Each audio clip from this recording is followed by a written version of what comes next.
It's a good tuna, but I think I paid too much. I always wear my mask and wash my hands after going home. I am the king of the ring. Welcome to the Japan WUT Podcast, episode 221. And I'm your host, Matthew PM Bigelow.com. Coming at you from the Izumicho Studios in Shinjuku, Japan, the armpit of Asia. Today we're going to be covering an interview with Michael Yon, war correspondent, third time on the podcast. He's been going around the world observing the front lines. He has multiple decades of experience in high-octane situations, and he's been gracious enough to swing by the Japan WUT podcast. Just as a little disclaimer here, we're adults. We agree on some things. We don't agree on other things. I don't necessarily endorse everything he says, but I disavow none of it at the same time. So, without further ado, let's begin the show with Michael Yon. Michael Yon is a former Green Beret, author, and war correspondent with over 2 decades of experience reporting from conflict zones across more than 100 countries. His work focuses on unfiltered, on-the-ground perspectives, covering complex issues like global insurgencies, migration, geopolitical conflicts, and today we're going to get some of his analysis from the front lines where he is ever present. Michael Yon, thank you for joining the Japan WUT podcast today. Thanks. I'm back in Japan now, actually. I'm down in Nagasaki. Yeah. It's been about a year and a bit, I believe, since you've been in Japan. Is that correct? It is. I left here and went to went to Argentina, and then over to Panama for the latest long trip, and then Texas, and then back to Japan. First things first, why are you back in Japan, and have you been noticing things? Oh, yeah. I'm down in, Japan is so important. I mean, it's, I've written 3 books on Chinese information war that are only published in Japanese. I wrote them in English, but for a Japanese audience. And, the fact is Japan continues to open the doors for foreign invasion. It continues to allow people into Japan who should not be here. And also the information war against Japan continues to be intense. Masako Kanaha and I, we're down in Nagasaki now, but we just went to the Atomic War Memorial. We went there 3 times in the last week or so. I've been there. I went there in 2010 or 2011. It was a really great, somber experience. I'm sure you must have gone through the same thing. Yeah. Well, for us, it was probably a little different because we were there. Masako and I study information war, and we went there 3 times in the last week or so. And 2 of the times we went there for an open borders event that they're holding at the so-called Peace Memorial. And because Masako and I study information war around the world. I've been to so many museums I can't imagine. Masako and I have been going to them. We've been to, I think, 7 in the last 2 weeks. And what I'm getting to is I've been all across China going to museums, and I can smell Chinese influence when I know what it smells like. And for instance, this one is about open borders. So they're having it at the Nagasaki Atomic Bomb Peace Memorial. They actually are talking about open borders. And we went to 2 of those events on 2 different nights. And they were there was 3 flags up there, Japanese, Chinese, and Korean. And they were in that order, Japanese on the left, Chinese in the middle, Korean on the right. And so the Chinese were clearly running the thing. And what I'm getting to is, the Middle Kingdom, right? Right in the middle there. Yeah, right in the middle of everything. And, China has been behind a lot of the information war it looks like it's coming from Korea. It's actually coming from China, using Korea as proxy in information war against Japan. But you go to the Nanjing Museum, for instance, museum in Nanjing, China, which I've done, and it's all about creating hatred towards Japan. But you go to this one, the Peace Museum here in Nagasaki, and it's about surrender. It's about they kept introducing each other and saying thank you and you're welcome and goodbye and hello. All was Kokyo Zero, borders zero. They just kept saying Kokyo Zero, Kokyo Zero.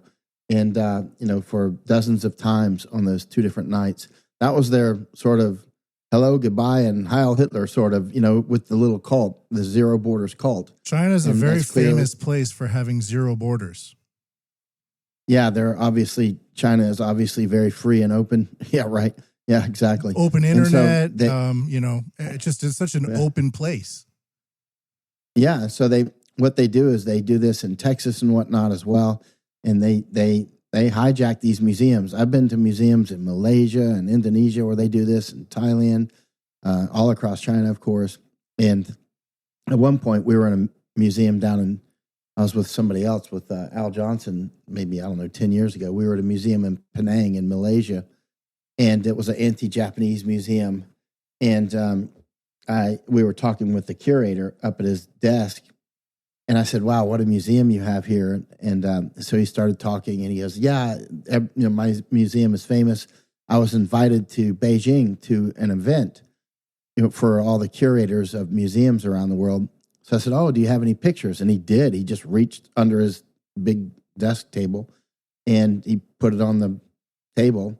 And it was photos of him and all the other museum curators with lists of, what countries they were from, and I asked him if I could photograph them, and he let me. I photographed the entire book, and then we checked out the different museums, like in Houston and all over the world, like just parts of Asia and Europe and Central Asia and East Asia, and it was all about creating hatred against Japan. I mean, what they do is they latch on to the Holocaust. They latch on to the name recognition of Holocaust, and they're always pushing this narrative of Japan created Holocaust in Asia. Of course, they bypassed, what Mao did with 50 million dead. Yeah, exactly, because it's an open place where everybody knows everything, and it's just a free information society. Right.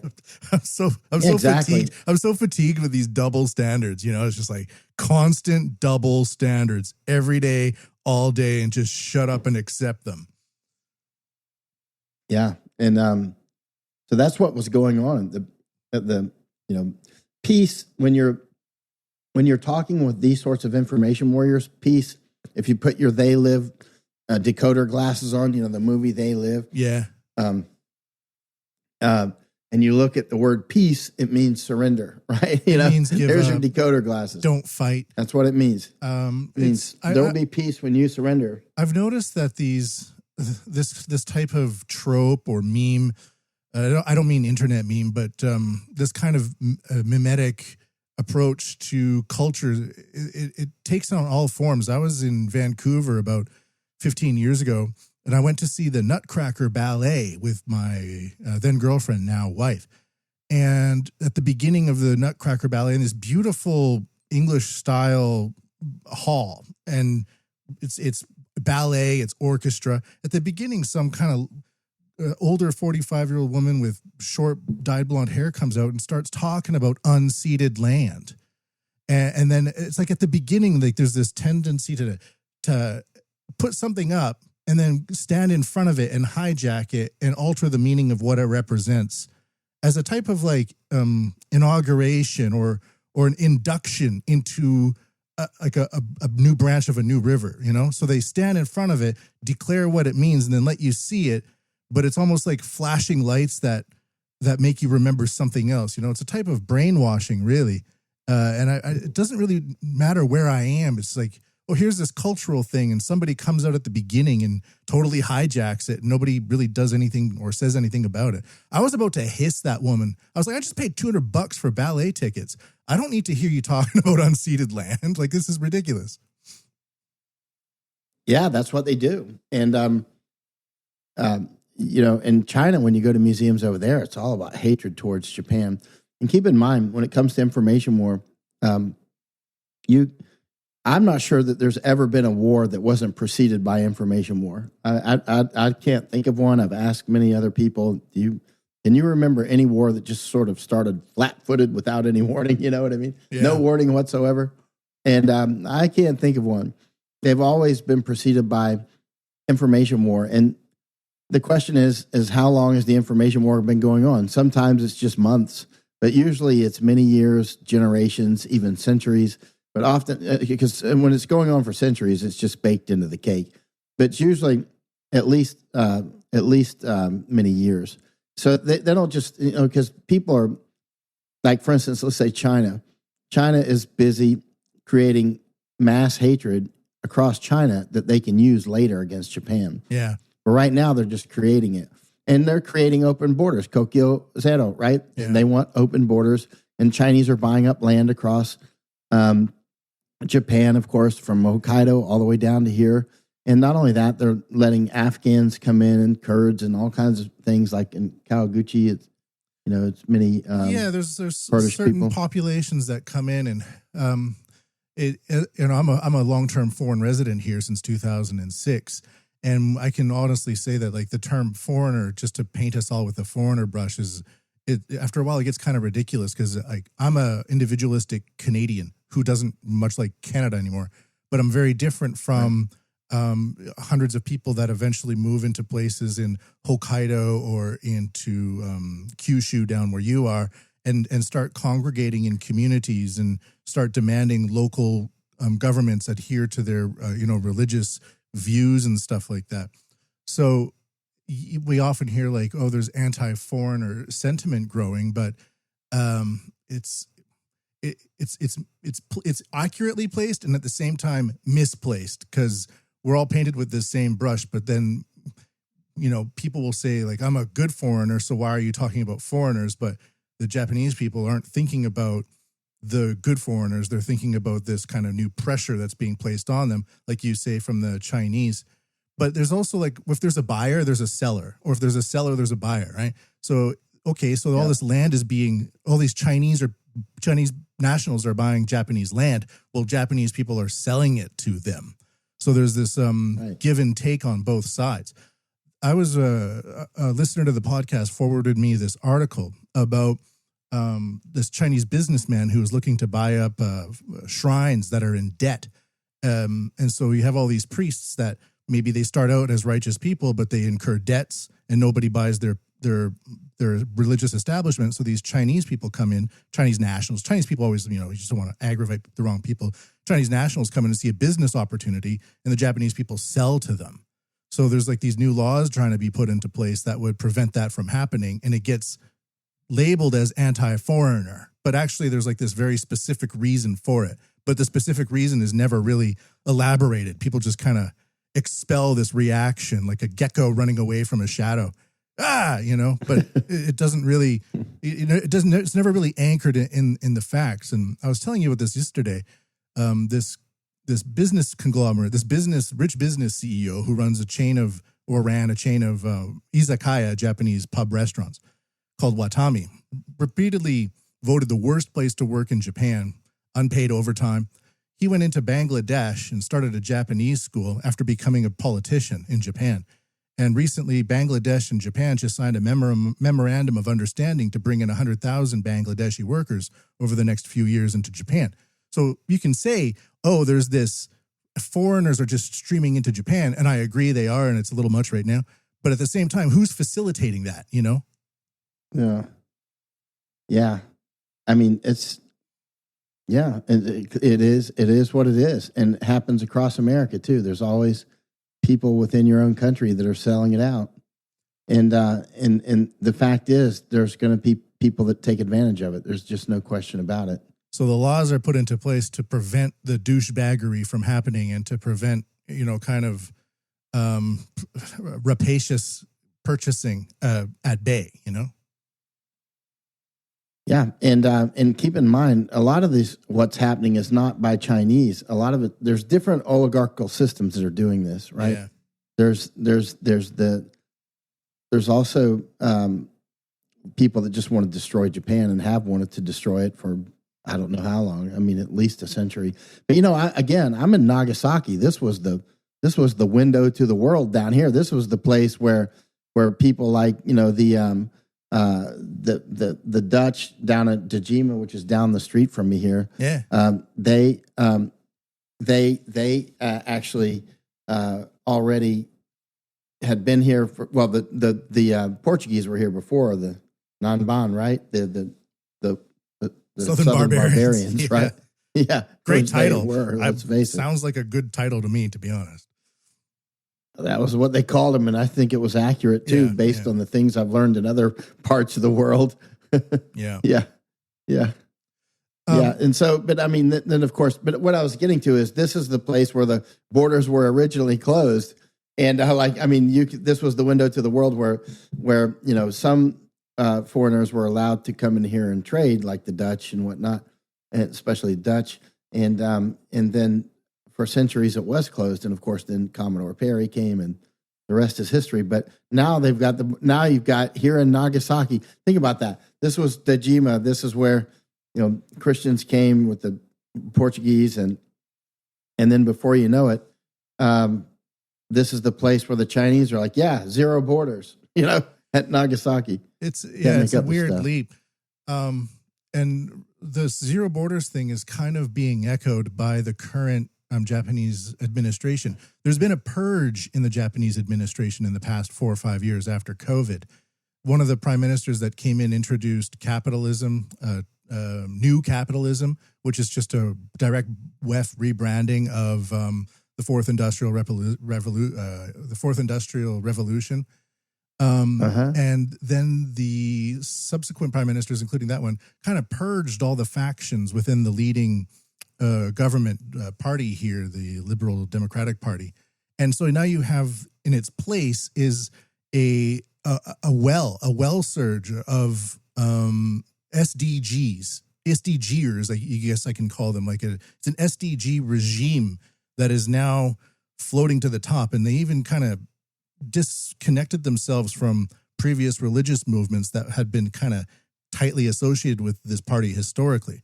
And so they've gone all WEF, all SDG, all ESG, and all DEI. So there's like this, you're talking about this zero borders thing in Nagasaki. Well, it's also being echoed at the top. So there's the buyer and seller dynamic at play here. Yeah. And there's always a buyer, like you said, there's always a seller. They're out there. And, the idea of doing these things takes time, and, to complete these huge operations, sometimes it takes generations to do. I mean, it's clear that China wants to resettle Japan with Chinese. That's crystal clear. And then there's other people that want to take Japan as well. And that's been like that since at least the United States war Plan Orange. That's not, and that wasn't new to that time either. War Plan Orange was just the latest blossom in that desire to continue to do manifest destiny across the seas. It's a very ambitious goal. Sounds a lot like what China's doing right now. It did get pretty far though, didn't it? Yes, it certainly did. China either owns or operates ports all over the world. That's what's United my States. Next question. They even own and operate ports inside the United States. Yes, the United States is clearly contracting, and even while they're saying China is contracting and falling and whatnot, I'm like, that's not an evidence. That is not an evidence. What's an evidence is that China is clearly expanding. That's like nakedly obvious, but don't take it from me. I just travel to dozens of countries every year, so you know what I mean. Yeah, I'm physically watching it happen. It's clearly happening. It's definitely happening. One of the main themes of the podcast is supply chain wars, and it's basically BRICS-led, or especially Chinese-led, attempt to create a new reserve currency around the world. And that many people are saying that the Chinese Belt and Road Initiative is like this giant unpopular thing, and it's a debt trap. But you've been to quite a few countries in the past year or so. Have you noticed a lot of Chinese expansion in Argentina, Panama? The places you've been visiting. 100%. I mean, Panama. I've spent more than a year there just since Biden was installed. I was just down there again for probably 5 months. And before that, I've been warning about Panama for a long time. And it's a fight. It's actually, a lot of people think it's a fight between the United States and China over Panama. The canal. But it's really it's really globalist in general, and specifically Zionist in China. And before that, I was in Argentina for almost 2 months. And like China operates the port there in Buenos Aires, and also the Zionists and the Chinese are moving hard on Argentina. Like, let's talk about President Milei. I mean, his name was Meliakovsky, which is the same name as Netanyahu, right? Netanyahu and Milei, their family names were Meliakovsky, right? And Netanyahu's name was, of course, changed to Netanyahu. But so they have the same last names. But I went to CPAC there in about, November or December of 2024. Is CPAC like a conservative type of event? Yeah, huge. It's Okay. where it's like, where MAGA comes together, sort of thing. Okay. And it's a Republican, right?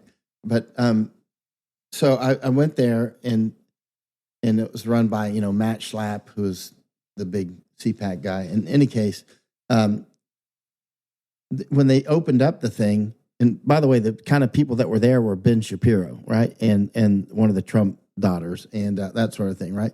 So it was it was a big thing, right. Yeah. So Ben Shapiro is there to speak for. He's obviously hardcore Zionist, but they opened this thing up with "Viva Argentina," Viva Estados Unidos, and "Viva Israel." Right, that's how it opened. Like the zero borders thing. At the beginning, they hijack it with the imagery. Yep, and it was totally about. Keep in mind, there is a lot of Zionist and Chinese influence in Argentina, and there is in Panama too. A lot of people can't see it, and they don't believe it when you say what's incredibly obvious, like fantastically obvious, so obvious like the sun at the noontime sky, right? It's that obvious that they can't see it, or they refuse to see it, or whatever. But for instance, down in Panama, China does run the two ports that are on each end of the Panama Canal, right? Yes. Hutchison ports. And who tried to buy those but the big Zionist BlackRock, right? Trump's buddies, right? That's exactly where I was going with this. Yeah, Larry Fink, the CEO of BlackRock, he's of Jewish ancestry, and yeah, exactly. Yeah, so it's, and so now a lot of Nothing Americans, against Jewish people or anybody listening. We're just talking about warring oligarchs. Okay, that's just putting that up. Yeah, I'm not making any apologies for the obvious, and it's like in Zionism is not Judaism anyway. No, it's not. I think most of the Zionists in the United States anyway seem to be Christians. When it comes to the actual pie chart on the global pie chart, I think it's. I don't know what the truth is, but I think it's probably Christian Zionists are number one. Especially from the American South seems to attract a lot of them. A huge amount. And so just to go back to that point there about Panama being more of a oligarchical thing rather than a national thing. You have the Chinese oligarchs with the ports, and it's not like the Americans were going to nationalize those ports if they took them from China. They were going to hand them over to a private company, BlackRock, with it's like the richest company in the world with unprecedented amount of influence wherever they go. And we can extrapolate that 200 years in the future. And what does BlackRock look like then? It's not MAGA, that's for sure. No, MAGA is just useful idiots, just like the Jews in Israel are useful idiots. A lot of people don't realize that the whole construct of Israel is not about taking the Holy Land. It's because the Suez Canal is there, right? The Suez Canal opened in 1869, and British intelligence and others have wanted control of that canal. And, of course, Theodore Herzl allegedly started the Zionist movement in 1897. And then in 1899, they were selling bonds for Palestine. I've got one, actually. That's you can cool. buy them if you look online. Wow.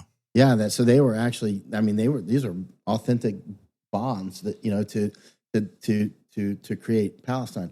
Now, so a lot of people came out of the woodwork going, hey, I'm a Jew, just like people came out of the woodwork with the Dawes rolls For those, you know what the Dawes rolls are for the, No. giving away Indian lands.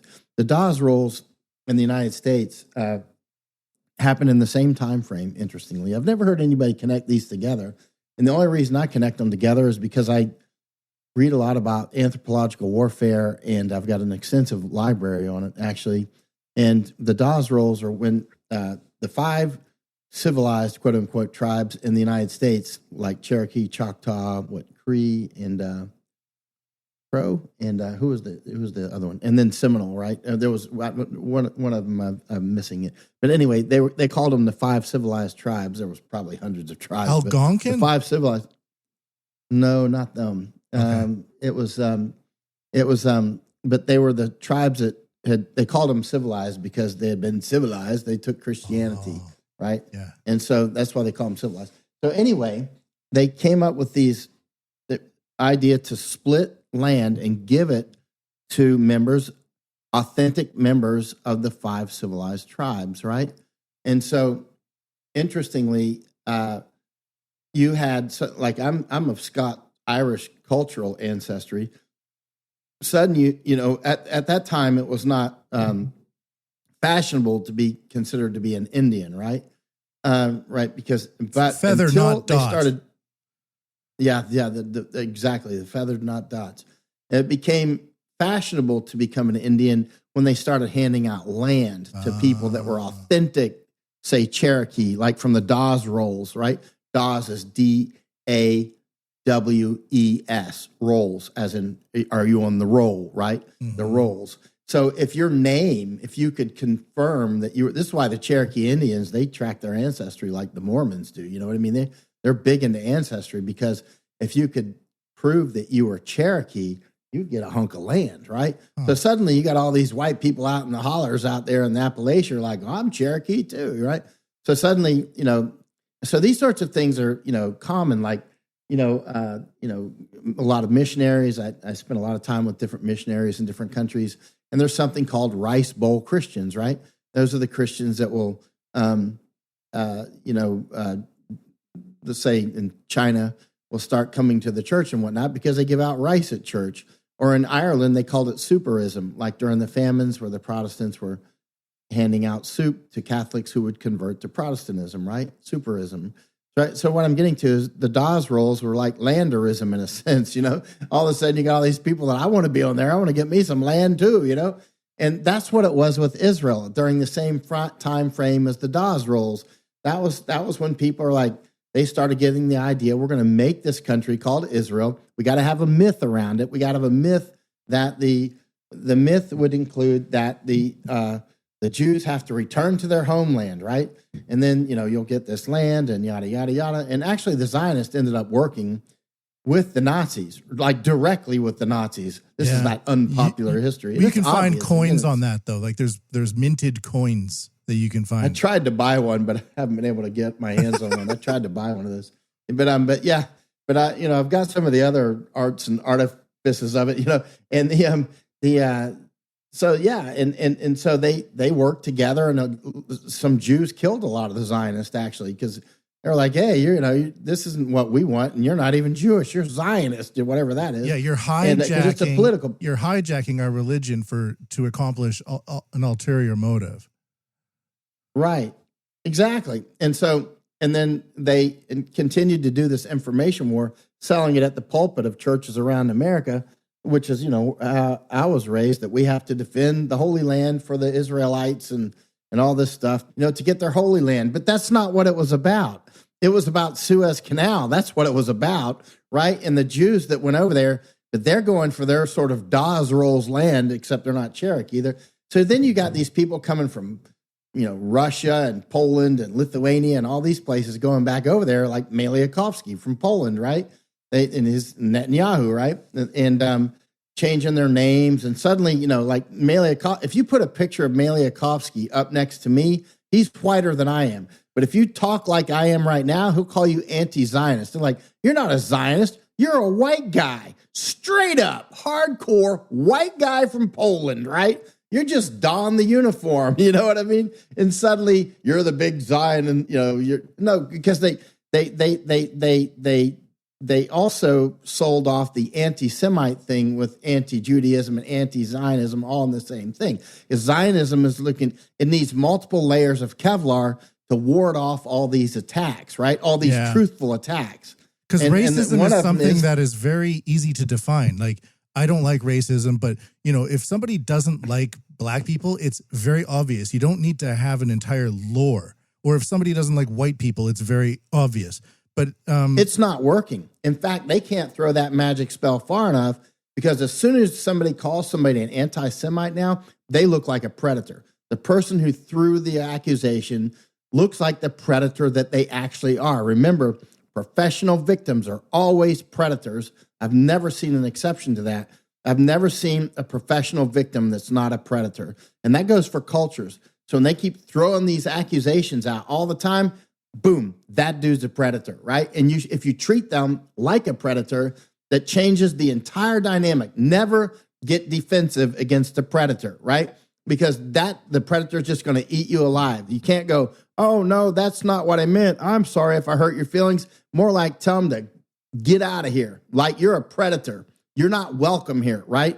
If they start hitting you with these predacious psychological tricks, I mean, it's brainwashing, right? Yeah. They're clearly coming in to take you and yours, right? And it needs to be crystal clear. You need to talk with us on equal terms, or you're going to get more and more resistance, right? And this technique that they use of ruling through fear, always fear. Like Trump is always ruling through fear. Is always like, they're always coming at you. They're always punitive, right? And I'm going to hold a gun to your head unless you're my best friend. Exactly. But one of the things about people in groups that do this is when it does fall apart, and it will eventually fall apart because everything eventually falls apart. But when it eventually falls apart, what comes gushing out is all that pent up revenge, right? Revenge gushes out like a Hoover Dam breaking, and before you know it, there you go. Then you're on the run. For me, it's very uncomfortable to talk about because it just opens up a massive can of worms. And let it be open. Let it be open. Let it be open. Let it be open. You know what I mean? Because it's that whole intimidation thing that leads Americans to spending not billions, but trillions of dollars to prop up the magical elves who are rich. And we're not. Our people are living on the streets. Israel now is in a major war. And the United States is basically acting as their military, right? And this whole thing, this thing with Ukraine is this is all the same war. Listen, who was it that was pushing these death jabs, right? Borla, Maliakovsky, Trump.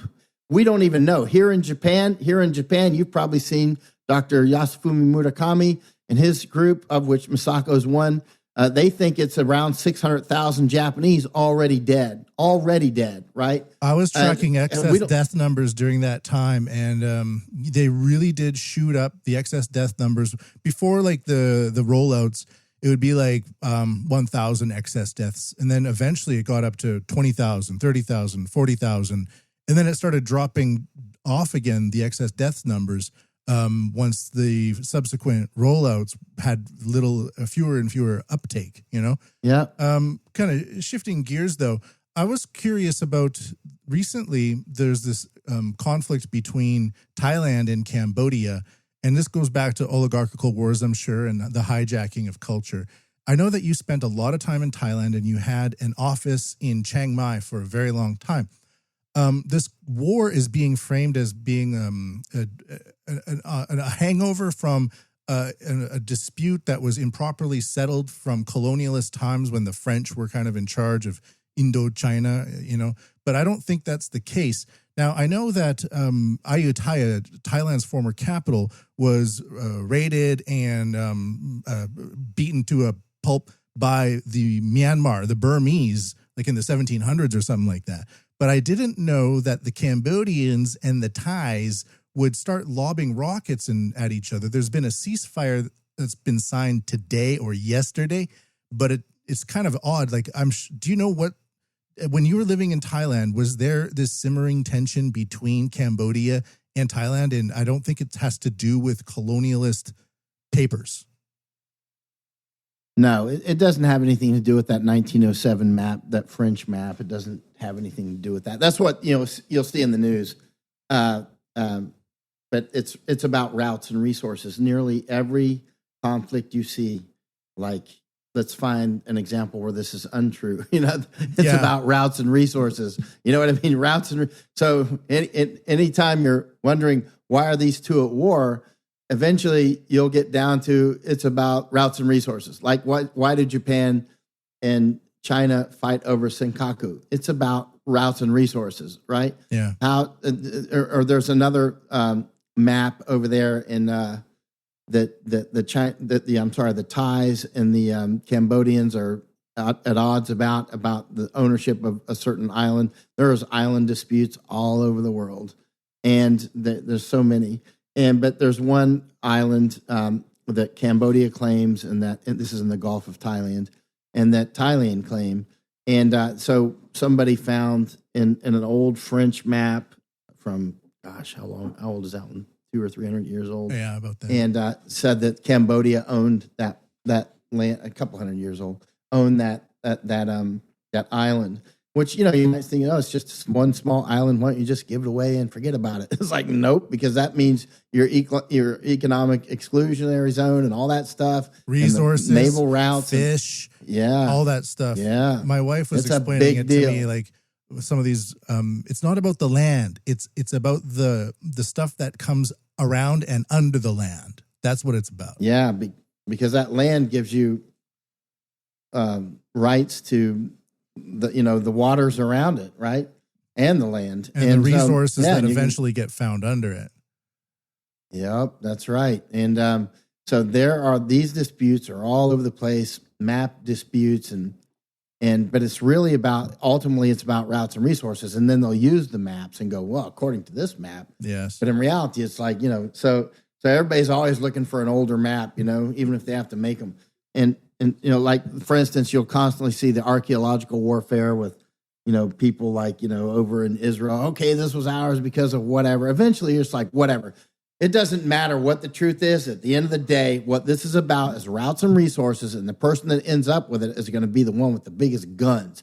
That's what it really comes down to. That's what it really comes down to is routes and resources and who's got the guns, right? So what's and this? The guns come in many forms. Cambodia and Thailand, though, like, if we look into their, like, Thailand has a much stronger economy, much more military spend. Cambodia is kind of a little bit more backwater. But if you look at the involvement of China, Thailand is still heavily involved with the Belt and Road Initiative. Cambodia is a little bit more reliant on China than Thailand is, but it's not like they're both exempt from massive amounts of Chinese investment into infrastructure. And so, like, is there a specific aspect about this conflict about the route or the resource? Is there something, like you said, the Senkakus? Or is there, is there like a focus point on this? Because it's not the map, right? Not the French map. It's not the temple. No, people also say, French there's map this temple is just in the something north. No, the French map is just something that the commoners can hang their hat on. Like the commoners, I'll just call it what it is. The commoners who don't study and are easily influenceable are the commoners who will be like, yes, we got to help the Jews get back to take the Holy Land. That's what the commoners think. The real operators who are really doing this, it's about Suez and about other resources, right? Now, over in Thailand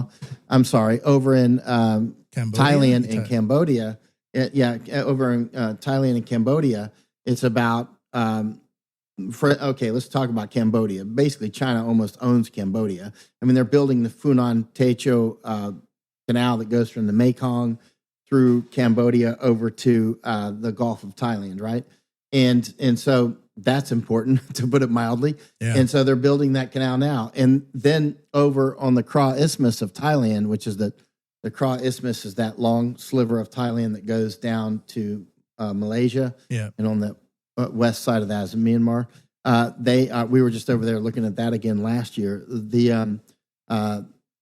China wants to build a land bridge there, right? That will allow them between the Mekong and the Funan Techo, the Mekong Canal, that China is building in Cambodia, that in a land bridge or even a canal eventually over the Kra Isthmus would allow China to bypass a lot of traffic from the Strait of Malacca. And that's a big, big deal. That's a huge deal. Yeah, right? yeah. And so, not only would China be able to bypass, it would be able to invite other friendly nations to join them on this adventure, on this supply chain adventure, on this future hegemon, right? SCO, and not just BRICS, but SCO, Shanghai Cooperation Organization, which is like the other NATO, right? Yeah. And the main partners there, of course, Russia and China. The official languages of SCO are Russian and Mandarin, right? Mm-hmm. And so, and of course, Iran is a partner. The railway between Shanghai and Tehran is open now. Yeah. And and they're just going to keep extending those feeders, of course. And then, of course, the Caspian Sea will be that'll be a big focus point as time unfolds. But and it has been for centuries. Yes. But so none of this is new, really. None of it's new. All these fights have been. We're basically the same. We're basically different bears fighting over the same rivers and caves. Sure. You know what I mean? We're just later generations of bears fighting over the same rivers and caves. But the thing that, the so-called Previer temple over between Thailand and Cambodia, it has nothing to do with that temple. That's just for the commoners to think about. Now, they've had some firefights there, including last night.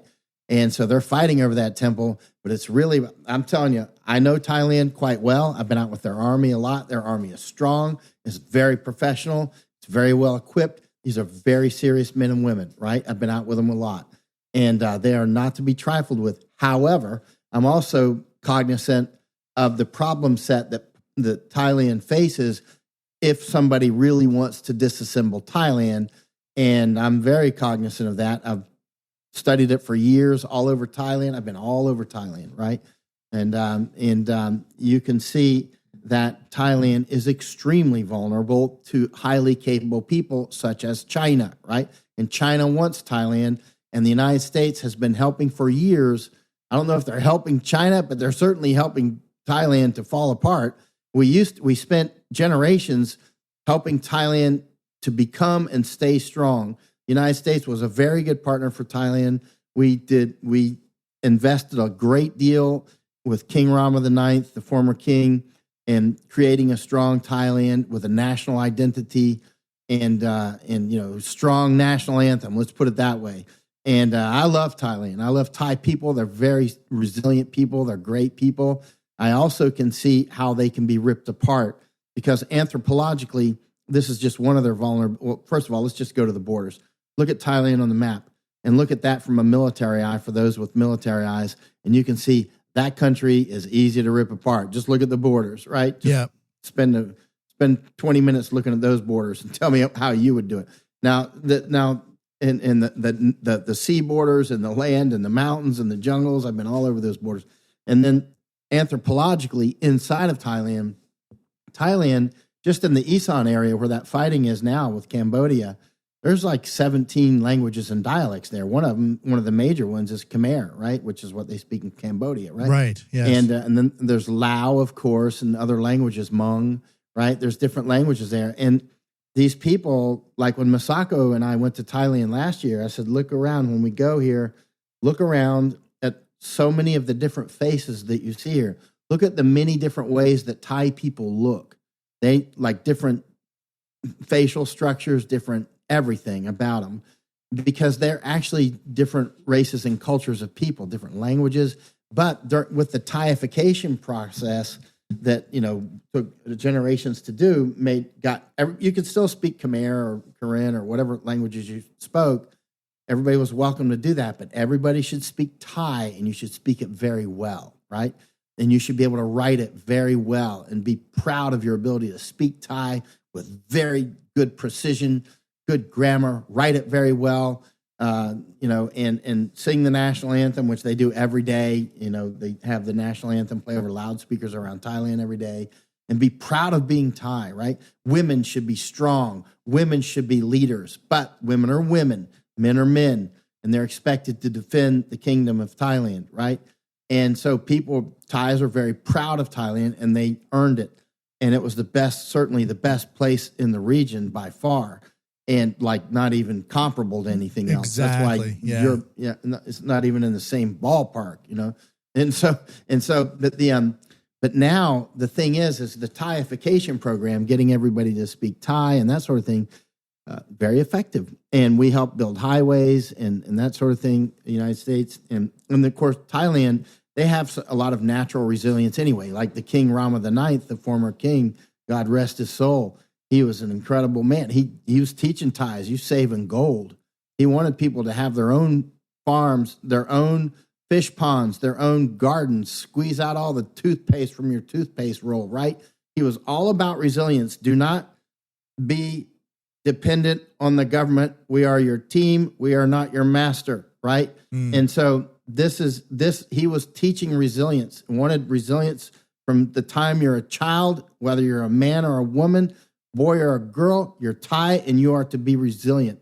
And so that built a lot of strength into Thailand and into their way of thinking and being, right? Now they're doing the opposite. Now there's cannabis stores all over the places, thousands of them just in the last few years, right?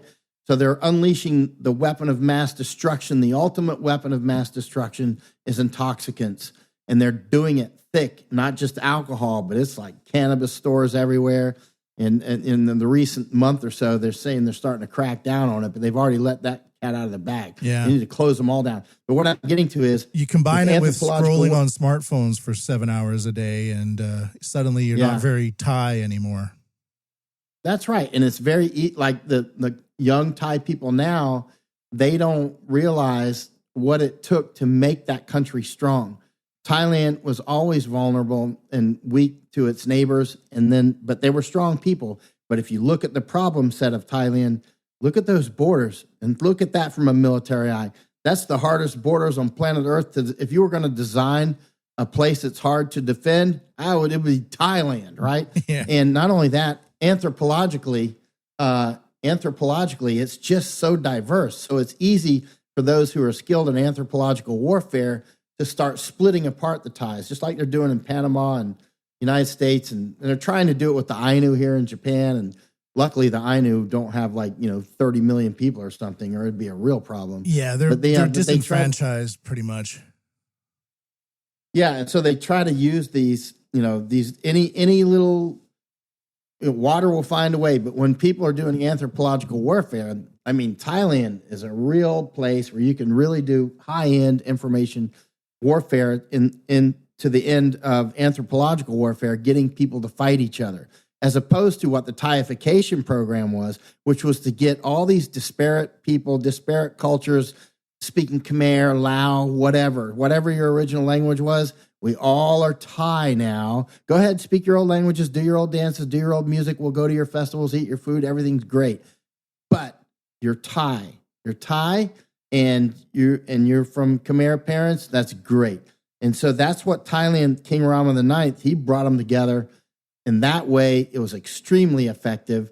And now the opposite is, all you do is you take the same rules of psychological operations, or let's say anthropological warfare, and you just reverse the polarity. In other words, the things that you did to help people get along, you just reverse the polarity and it'll make people fight, right? Yeah. Like, instead of enjoying each other's music, we get Indonesia and Malaysia fighting each other over people's music. We get black people and white people fighting over the blues or whatever. You know what I'm saying? Yeah, that's I hate that anthropological stuff. warfare. Yeah.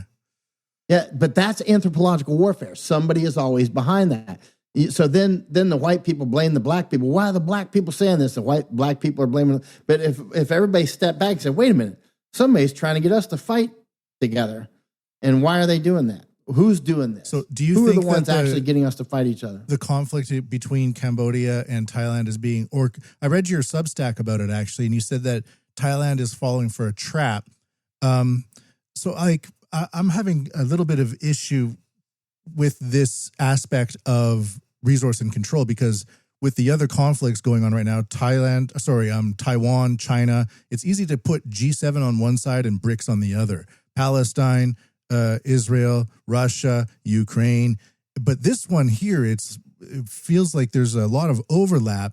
And why would somebody lure Thailand to attack or to get in a land struggle, like an official war with Cambodia?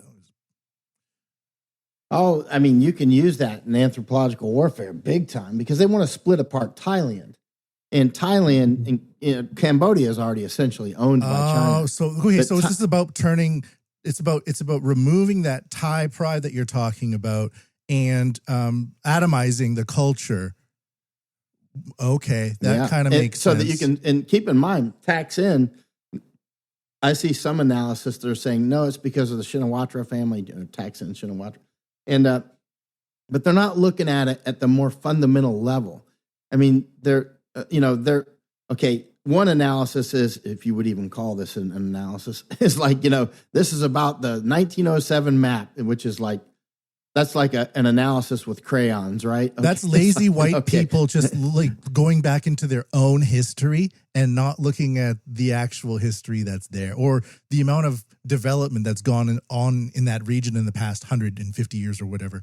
It's like, you can't just go back into your own history and then paint that brush over the entire thing. It's so lazy. It is. And then but that's the Pringles level, analysis. Like, okay, we'll eat some Pringles and study this. Okay, it's about the 1907 map, and you sound smart saying that. That's not what it's about. It's ultimately about routes and resources. And there are a lot of people that would love to tear Thailand apart. Thaksin Shinawatra is one of those, right? He has been very open. He would like to tear Thailand. He would rather rule over the ashes than be second in a first-class country. You know what I mean? That's a totalitarian right there. That's a Stalin type figure. Who is this person? He's that. Thaksin Shinawatra. His daughter is had two. Well, arguably, one was a daughter or a sister. I don't know. And people argue about that. Oh. But he's had. He was prime minister to begin with. Thai royalty or Thai. No, not Thai royalty. He's in opposition to Thai royalty. Oh, okay. So that's a political figure. Yeah, but now keep in mind, so the people that are more, they're not analyzing this at the level of 1907 map, which is nonsense.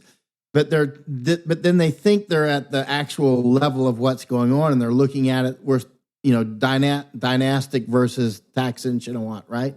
Okay, and his Shinawatra family, right? His two family members who also were prime ministers. So three people in his family were prime ministers of Thailand. Thaksin, then he was, in self-imposed exile. No, he wasn't. He was running from the law. Period. Full stop. Right.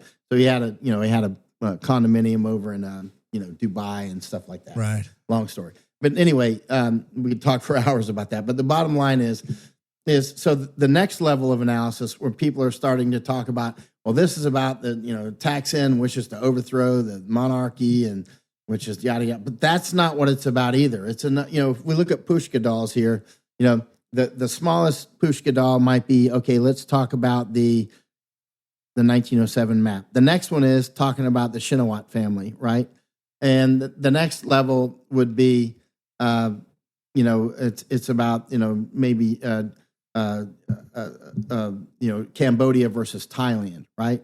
But in reality, on the bigger level, the reason that the United States invested so much into Thailand for generations, and the reason that there was all these big wars in that area was much larger, right? It's about routes and resources, right? It's about right now, China is moving and building a lot of railways in different parts of Southeast Asia. They got railway as we speak. They're building railway deeper into China, into Thailand, and they're also building more railways across Asia. They're still working on their railway in Iran and all these different places. Europe, of course, they got a railway that goes all the way from Shanghai to Rotterdam. That's all the way across Asia and Europe, all the way to the biggest harbor in Europe. From Shanghai, the harbor there, I've been to that side, all the way to Rotterdam, right? So it goes all the way across. And then they've got their railway goes all the way down into Spain and all over the place, right? And they're doing the same in South America. They're doing the same in Central America and different parts. It's the same story everywhere. They're building their colonial dynasty is what China's doing. So if you're looking at this at the level of the Shinawatra and think that you found what's really going on, you're not even close. Those are just leaves on the autumn trees. When the Shinawats are come and gone, it won't matter. It will not change the flow of this river, right? The Shinawat family are just different leaves floating on the different river. They're leaves floating on the river, right? You know what I mean? They are not making the river flow. They're just floating on the river, right? And so if it wasn't Shinawat people, it would be a different family. It would be somebody else. They're just the useful idiots that happen to be in that position, right? And they are useful idiots. They're quite friendly with China, and they don't like the United States, and they want Thailand to split apart, and they're working to split. Shinawat family is working to split Thailand. He wants Isan to break off, right? He's a megalomaniac. He's a perfect when you're using stooges like this, you use people that have those internal desires to be in charge of everything. They're willing to do anything at all to their own country, like Trump, like Netanyahu, like so many that are, or Biden. It doesn't matter. All these different ones. They find people like that are treasonous by their nature, right? They're narcissistic. Justin Trudeau could be put into that as well. Treasonous by his nature, Trudeau, right? And a coward. It's like and they inherit the legacy, but they also, for some reason, have this innate desire to totally invert it at the same time, like the polarity, inverting the polarity. You talk about that. I think that's an interesting point that you have these. I was just looking up that political party on Wikipedia, and it's like they used to be a conservative party, but now they're center left. You know. So which one? The political party that you're talking about, the Pheu Thai party. Yeah. Oh, the Pheu Thai. Yeah, the red shirts. Right. So I was Shinawatra. So, but I'm just trying to say, they are the they hold power in Thailand right now, I believe. And it's just it's odd that like, I'm out. My office used to be like 5 minutes walk from their headquarters. Right? They all knew who I was. I was in the middle of the center of their headquarters and everything. My office was right there, and they killed a lot of people, and yet they never threatened me for some reason. I was right there. I walked into their office. You know what I mean? I used to eat at a restaurant right next door to their office, like 30 feet away. You know what I'm saying? It's like they all knew who I was. I was always on the Thai news. People knew me more in Thailand than they know me in America or in Japan, right? And yet they never bothered me for some reason. I have no idea why. That's weird. Yeah. But it just seems like there's this weird inversion with these new age psychopaths. Like Trudeau gets the legacy and he inverts it immediately. This Shinawatra, I can't remember their name, party in Thailand, Shinawatra, same thing happens there. So maybe that they're like, there's this aspect of a suicide mission with these types of people where they kind of want to destroy what came before. And you said to rule over the ashes later. They think it's a utopia, but it's always ashes. So maybe that's what's happening here. So are they, maybe this political party, and this is just an idea from Thailand, is using this rift with Cambodia to rip apart this rift and push the destruction of Thailand so that they can rule over a new Thailand. Do you think that's what's happening? Oh yeah, clearly. Yeah, clearly. I mean, Shinawat's daughter, who's the prime minister, she was just on the phone recently with, she was calling Hun Sen in Cambodia. She was calling him uncle, right? Hold on. I just got a message from Thailand right now. Oh, interesting. Right now. Let me read it. Yeah. Let me read it. Hold on. Thai Army. Okay. Here's the message that I just... Breaking news, exclusive to the Japan WUT podcast. Yeah, it is. Thai Army and Cambodia Army had set up a reconciliation meeting this morning at 0700. As a next step, follow the ceasefire agreement. Till this moment, Cambodia still not ready for the talk. Okay, so this is from my source isn't completely fluent in English, but it's a very good source that I've known for many years. And that's quite interesting, huh? Yeah, good. Actually, if you web search my name, you'll see me flying around. You'll see me flying around on the jet with the Prime Minister a different prime minister of Thailand. Yeah, Yeah, it seems like a I mean, minor I- flashpoint right now, but like I'm hoping to No, it's get big. it. Yeah, it reminds me of something that could expand rapidly, like some sort of fire in an area with lots of dry kindling. Oh, And- easily. Thailand's military can easily, I think, whip Cambodia, but that's not. Anytime I see these people comparing, jets and tanks and all this crap, I always know their analysis is usually crap, or it's designed to training, right? It's about sell training some and message. morale. Because no, what I'm saying is when people start comparing, Yeah, like let's say Ukraine versus Russia, Ukraine's got this, Russia's got that, and I'm like, okay, whatever. Because on the big scale of things, let's look at the U.S. military versus, say, the Houthis, right? So the U.S. military basically has every advantage in the world, and yet they closed the Bab el-Mandeb, the Houthis did, and they closed one of Israel's ports. You know what I mean? The sandal-wearing Houthis. yeah. You know what I'm saying? So what I'm getting to is there are so many more ways that you must look at war to try to make sense of it. And when you're looking at only the weapons, you're not even a serious person, or you're trying to sell something, right? As opposed to trying to make an analysis that will actually withstand the test of time. Yeah. And so the analysis that I always make, I'm trying to make an analysis that will withstand the test of time, right? Will it prove to be accurate in the future, or will it prove to be an embarrassment to me, right? And so I worked very hard not to be embarrassed and to be accurate. And I've just learned a lot of things over the decades of doing this and around the world. And one of those is the people that are always counting jets and all that stuff. Those people, don't even waste your time with them.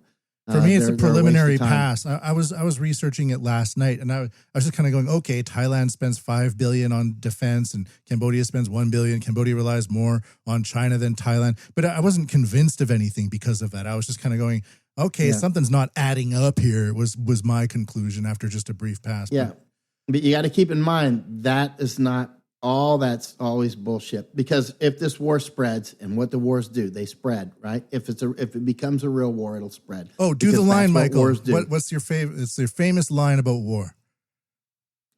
Well, wars grow. I mean, that's what wars do, right? If it goes into honest war, it will grow, because wars grow like fires, and it will grow unpredictably, because that's what wars do. They grow unpredictably, and they last longer than people expect. That's what they do. Troops will be home by Christmas, which Christmas. And then the winners and losers and when it's all said and done, after it's lasted longer than anybody expected, whatever happens at the end is usually not how anybody expected it to go, right? You're a prophet, Mr. Yon. How do you know these things? Yeah. I've heard you say always this line predict so that. many times. And everybody always says when it's done, they're always like, man, you got that right again. I'm like, I'm just telling you, this fire is going to grow and it's going to get even hotter, right? Yeah, so I'm watching this dry forest going, and the winds are whipping up, and I'm like, I predict the forest fire is going to grow. Yeah, it's like, it's kind of cheating, isn't it? But It's like- Michael, and there's it's like- fire trucks on the way, and there's a helicopter in the sky. Yeah, there's over 200 fire trucks against 200,000 acres of fire. Okay, whatever. With our superior It's technology and spend, we'll get it, no problem. Yeah. Okay, I think that's. But the fire doesn't have any airplanes, right? Whatever. But They don't even have a government. But this is the way wars go. What can happen is it'll grow if it grows into an actual war.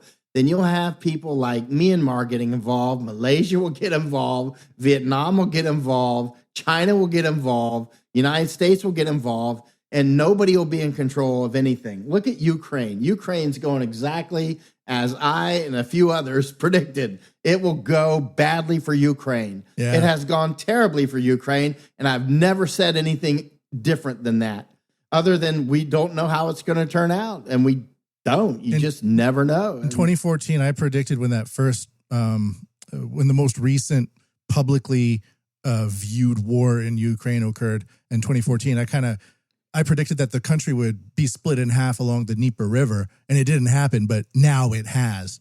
it's obvious that territory and geography and people and language and culture, that's where the split would occur. And now it has.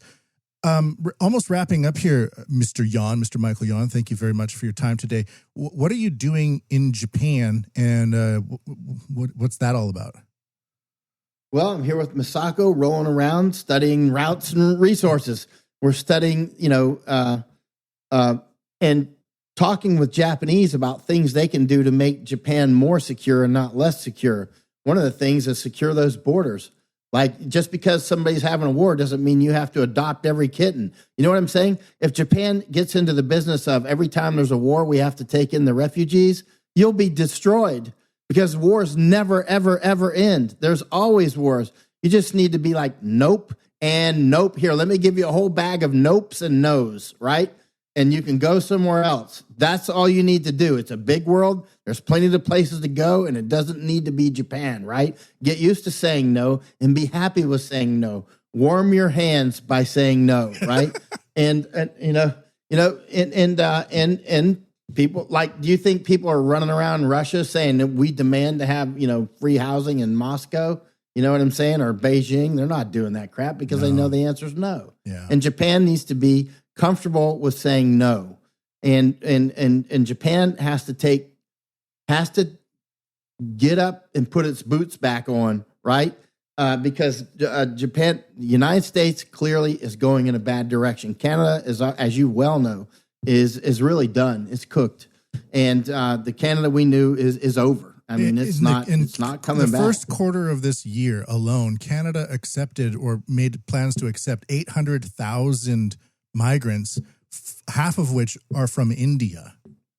And like, that's one or 2% of the entire population in one quarter. It doesn't matter to me exactly where they're from. If you're from India, whatever, but hey, we just need 2% more of the population now. It's highly disruptive when you don't have the infrastructure to accept these people. It's not just disruptive. You shouldn't even be talking about the infrastructure to accept them. The proper way to talk about this, we had lunch yesterday with a Japanese woman who said the same thing. She's like, we don't have the infrastructure to take all these people in. And she was talking about it more as if that's a downside. It's like, no, it should be a firm no. The answer is no. And we're not going to work on the infrastructure to build them in because the answer is no. But it's too late. Canada has crossed the Rubicon. Canada is going to be a war, I predict, will end up being a war between Indians and Indians and Indians and Chinese and Chinese and Chinese. That will be the predominant forms of warfare you'll see in Canada. Will be Indians fighting Indians, Chinese fighting Chinese, and Indians and Chinese fighting, and then a lot of other stuff, like, it'll be the normal jungle fights of everything fighting everything. Clearly, Canada is going to has a bright history of war in the future. Yeah, I believe so too. Totally. One aspect that I'd like to introduce is with the recent election in Japan, a party called the Sanseito Party got a lot of votes, and the media likes to paint them as a total, they hate all foreigners. Right now, the foreign population of Japan stands at 3%, and the Sanseito wants to limit it at 5%. So, in fact, that party is more immigration than now, technically, if you look at it. So this branding of the party as a non-friendly to the foreigners party is in fact wrong. They want to limit land purchases and do all these other things, and people can have opinions on that one way or the other. But one thing that is in the shadow of the Sanseito Party is a new party that was formed in May 2025 called the Mirai Party, and that means the Future Party. And they are basically this grassroots technocratic revolution. And they got one seat. They formed earlier this year, and they got over 1 million votes in just a few months. So if we're talking about future factions, like with the Indians and Chinese in Canada, one thing we need to expect in the future is that we are dealing with entire generations now that grew up with smartphones glued to their hands, and they are half digitized people. And they are going to create, in one way or another, a technocratic civilization within Japan faster than we'll be able to track. Yeah.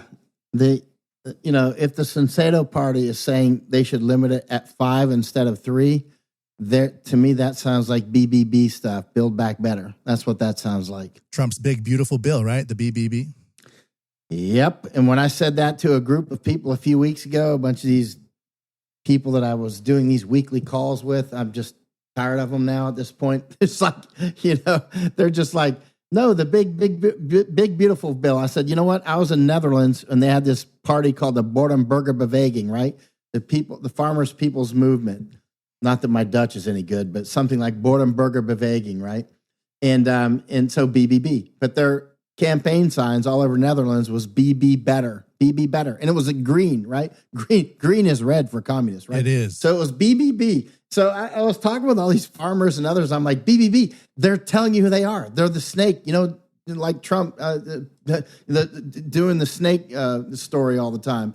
BBB, they're telling you who they are. They're the Build Back Better party. It's the unceded land claim. It's the Zero Borders people that appear at the beginning of whatever event this is, announce what they are, and then show you a bunch of culturally relevant things to the masses. But really, they're saying we're hijacking you and we're taking you on a new road. They're Pied Pipers in a way. Yeah, interesting Pied how this. Pipers. I was just talking with the antique shop in Hameln, Germany, right, where the Pied Piper was from. I was trying to get a Pied Piper statue from them, right, for this reason. Yeah, it's interesting how all of these.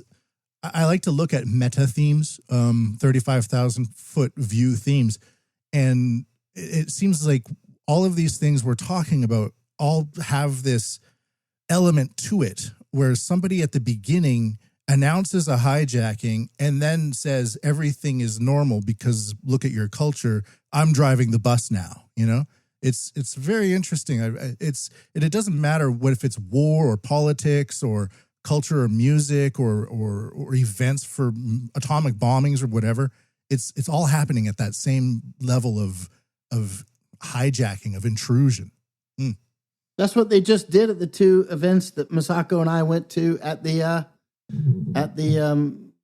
Peace Museum Yeah, at you Nagasaki. were talking about it at the beginning of the podcast. Yeah. That's exactly what they did. They at the beginning of the show, they're coming out, Kokyo Zero and all that stuff, and they're coming out, zero borders zero, right? Kokyo Zero, and they're coming out, and the Chinese flag is right in the middle of the Japanese, and the Korean flags are on the left and right sides, right? And they go from this position of the wolf in sheep's clothing, the Fabian kind of image, right, where they are wearing the clothing of their predecessors that they inherited all this from, but inside it's a hijacker. Yes. Now, who does that? And also recently with the Japan's ruling party, the LDP, they had a big purge and they shifted way to the left. Thailand with this party that pretended to be conservative for a while, I don't know, but now is not. And they embark on this suicide path with everybody kind of going, yay. So it's really strange. COVID probably had a lot to do with that, huh? The mass formation and the psychosis on everybody. Now you can't say no. If you say no, you're a racist. If you say no, you're anti-science. And if you say no enough, we'll just take your job and you can go and be poor. Because it's tradition and this is your culture and we love you. One thing that you should never do when they do this to you is never defend yourself. Never go, no, I'm not the thing that you accuse me of. Just go total offense. Total offense. Just come right out fighting, right? You know what I'm saying? Yeah. As soon as they go, that's anti-Semitic, say, you're a predator. You are a predator because everybody knows it's true. Everybody knows as soon as you say professional victims are always predators, everybody knows that to be true deep down inside. But when you say it, it activates it. You see it. Everybody knows it. And you're not going to take talked down to by a predator. You're just a predator. And the answer is no. Right? Get out of here. Right. And that takes their power away. The magic wand is broken. People call me every time I say, listen, Israel will be lucky to survive this. Very lucky. Right. And then people will throw this they'll just throw out the anti-Semite thing out of the blue. I agree with you, but I think that out of very deep concern for millions of people, if Israel ceases to exist, like that's really bad for millions of people. It is bad. It's very bad. Yeah, it's very, very bad. Yeah. And it's very bad no matter what at this point. There's no good path out of this. Right? I know. There's no nice way through this. And it's just not the way it is. It's conditions have been set. It's taken generations to get there, but it doesn't mean we have to constantly actually be victims through weakness. You know what? Another thing that creates victimhood is weakness, because when a predator senses weakness, you're going to be a victim, right? Yep. You are going to be an authentic, real victim.